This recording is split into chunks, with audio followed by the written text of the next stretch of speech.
Gospodin s vama. Čitanje Svetog Evanđelja po Mateju. Rođenje Isusa Krista zbilo se ovako. Njegova majka Marija, zaručena s Josipom, prije nego se sastadoše, nađe se trudna po Duhu Svetom. A Josip, muž njezin, pravedan, ne htjede je izvrgnuti sramoti, nego naumi da je potajice napusti.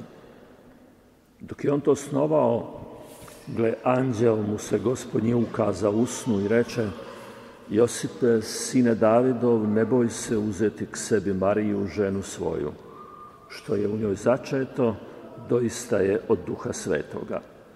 Rodit će sina, a ti ćeš mu nadjenuti ime Isus, jer će on spasiti narod svoj od grijeha njegovih. Sve se to dogodilo da se ispuni što Gospodin reče po proroku: evo, djevica će začeti i roditi sina i nadjenut će mu se ime Emanuel, što znači s nama Bog. Kad se Josip probudi od sna, učini kako mu naredi anđeo Gospodnji, uze k sebi svoju ženu. Riječ Gospodnja.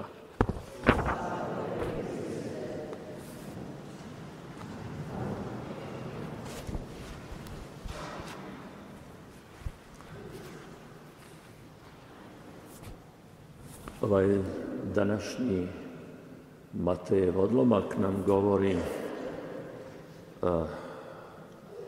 ono što Matej kaže na početku, što se i kako se zbilo Isusovo rođenje, ali to se tiče svakoga od nas, jer govori s jedne strane kako Josip ulazi u Isusovo rođenje, u tu cijelu dramu dolaska Boga na svijet, i govori naravno kako mi ulazimo u tu dramu dolaska Boga na svijet, što se to nas tiče i kako se mi ponašamo. I zato je ovo dosta važan tekst, jer nas poučava preko ove jedincate priče o Josipu. Matej se ne odvažuje, jer je to predaleko i preduboko i za njega i za svakog od nas opisati iz Božje perspektive kako on dolazi u svijet, nego opisuje samo što se s nama događa kad Bog dolazi. I prvo kaže da je njegova majka Marija trudna. Drugim riječima, počinjemo s tim da je Bog već tu. On se već dao. On je već u njezinu tijelu. Za nas koji smo redovito na misi, mi znamo da je Marija slika crkve. I mi znamo da Bog nama dolazi utjelovljujući se on, uzimajući ljudsko tijelo, ali utjelovljujući se u tijelu Marijinu. To znači mi do njega možemo doći preko Marije ili još korak dalje, utjelovljujući se u crkvi, jer crkva je tijelo Kristovo. To za nas znači izravno, mi do Boga ne možemo doći izvan Marije i izvan crkve. Ili, ako hoćete, to su iluzije ljudi koji misle: pa da, ja mogu do Boga izravno, bez crkve i bez Gospe. Matej izravno kaže: ne možeš, to ne ide. Bog se već dao. On je u Marijinu tijelu. Ni Josip ga neće imati izvan Marije. Ni mi ga ne možemo imati izvan crkve. To je prva škola, to je prva lekcija koja se tiče nas i našeg odnosa prema Bogu koji dolazi. Kako mi dolazimo u kontakt s njime? Preko Marije i preko crkve. I nikako drugčije. No mi se opiremo kao što se Josip opire. Mi ne bismo htjeli. Mi bismo htjeli Boga po nekoj našoj mjere. Mi bismo htjeli kao Josip da ja to znam, da je to moje djelo, što ću ja, kako ću ja sad preko nekoga. Što Josip radi? On zna, to nije moje.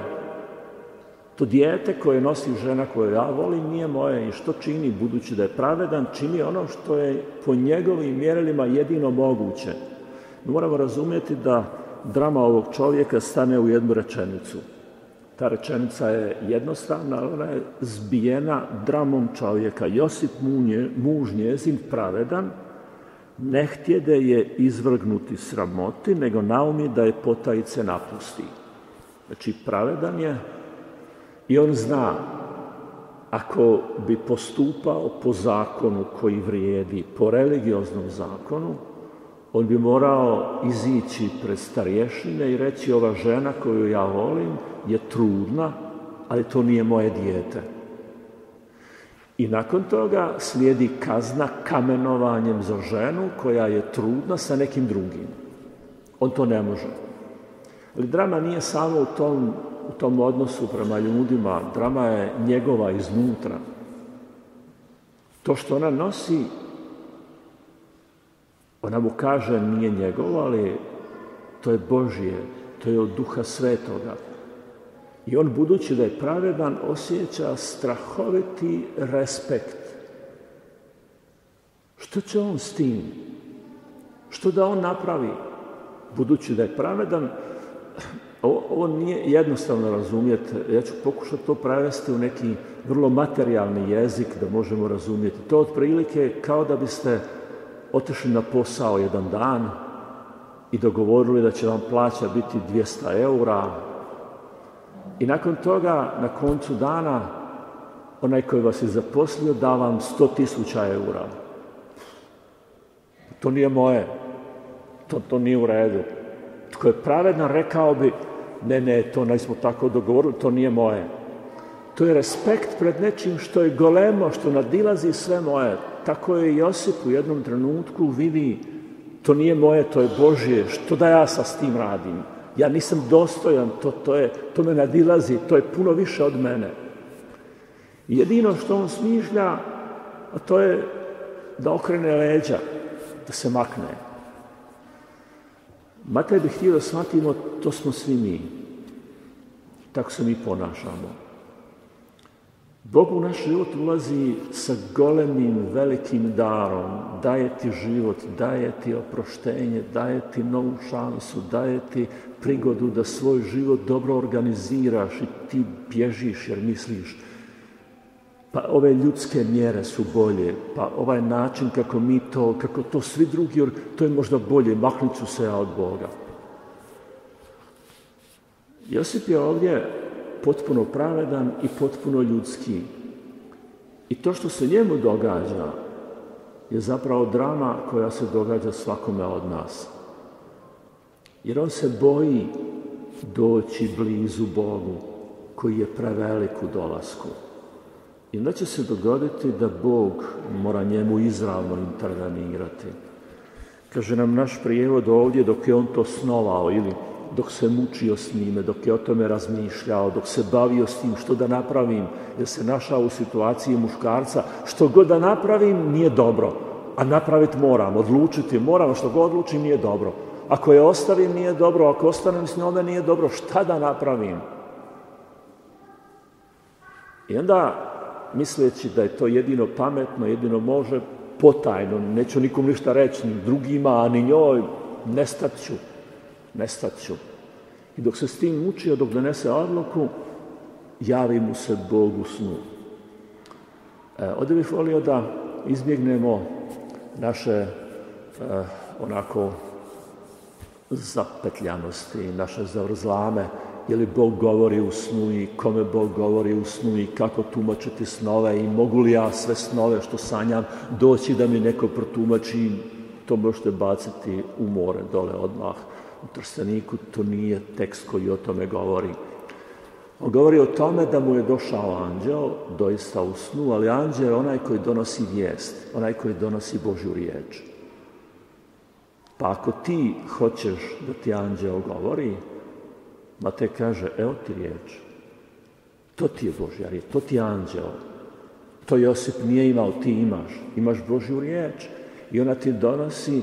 I ona će ti u tvojim dramama, kad misliš da svaka odluka koju doneseš može biti kriva i da ne znaš izlaza, ona ti donese izlaz. To je Božja riječ, to je možda za nas najvažnije. Nama je anđeo dan, možeš ga staviti u svoj džep ako hoćeš, možeš imati ga uza se. On je Božja riječ, jer anđeo je ništa drugi doli donositelj Božje riječi nama u situacijama u kojima ne znamo kako izići na kraj sa mukom životnom koja nam se pojavila. I sad je Josip jedna važna škola. Jer ta riječ Božja kaže isto što kaže nama. Ne boj se. Ne boj se uzeti sebi to što ti Bog daje. Bog ti dolazi blizu i ne boj se. On se već dao. On je u Marijinu tijelu i ti možeš uzeti i prihvatiti Boga. I to je škola za svakog od nas. Ne možemo mi stvoriti Boga. Ne možemo mi po svojim idejama htjeti ga da bude ovakav i onakav. Što mi možemo? Prihvatiti ga onako kako dolazi u tijelu Marijinu i kako nam se daje u tijelu crkve. To je sve što možemo. Što Josip čini? Biće poslušan, prihvatit će i to je škola za svakog od nas. Prihvati Boga kako ti se daje u riječi, u Marijinu tijelu, u tijelu crkve i tvoj život će biti usklađen s njime. I zato ovaj tekst završava što je Josip napravio kad je izašao iz sna, kad je razumio Božju riječ. Učinio kako mu je naredio anđeo Gospodnji. To je za nas najvažnija škola. Čuješ Božju riječ, čini to što ti naredi. I u tom se pokazuje pravednost i u tom se usklađujemo sa Božjim dolaskom i u tom se naš život oblikuje po njegovoj riječi i postaje pravedan život. Evo tako je i današnja nedelja sa ovim tekstom neka priprema za Božić, da nas pouči kako smo mi ljudi pobjegli od dolaska Božjega u naše celofane, u naše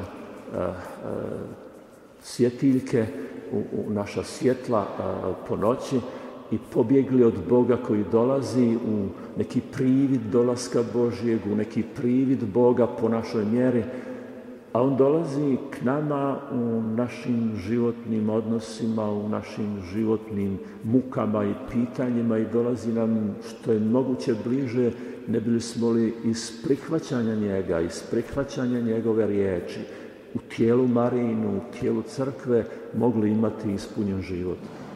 Pa evo, nek nam to bude neka vrsta pomoći i za ovogodišnju proslavu Božića, da odjednom, poput Josipa, otvorimo svoje sposobnosti i prihvatimo Boga koji dolazi.